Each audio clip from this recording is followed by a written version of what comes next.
আজকে খেলা হচ্ছে মহলন্দি ভার্সেস 5 গ্রাম হোয়াইট ক্লাব। প্রথমে ব্যাট করে মহলন্দি দল 253 রান সংগ্রহ করে, জবাবে ব্যাট করতে নেমে 5 গ্রাম হোয়াইট ক্লাব অনেকটাই ব্যাকফুটে পড়ে গেছে। তাদের 7 উইকেট হারিয়ে মাত্র 116 রান সংগ্রহ করেছে।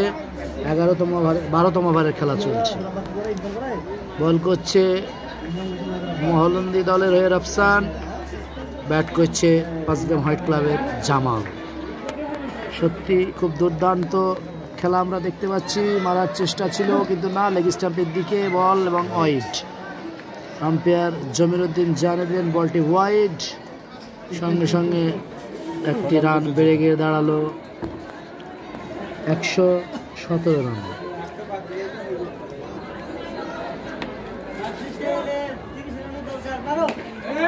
সত্যি সুন্দরভাবে ড্রাইভ দিয়েছে কিন্তু সেখানে ফিল্ডের মজুদ থাকায় মাত্র একটি রান বেড়ে গিয়ে দাঁড়ালো 118 রান। আপনারা দেখছেন আমাদের এখানে দর্শক সংখ্যা প্রায় অনেক। বলতে বলতে এটা ক্যাচ হওয়ার সম্ভাবনা, দেখা যায় ক্যাচ হয় কিনা, এবং এখানে আউট করে নিল।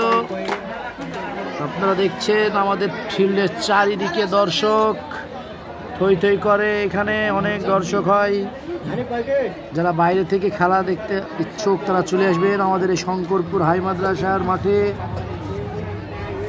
যে নকআউট টুর্নামেন্টের আয়োজন করা হয়েছিল, আজকে তার 6তম খেলা। আগামী কালকে 31/12/2023 খেলা আছে সরিখালি কিশোর সংঘ ভার্সেস উমরপুর রঞ্জু একাদশে, এবং 1 তারিখ খেলা আছে হাটপাড়া শহীদুল একাদশ ভার্সেস রণগ্রাম।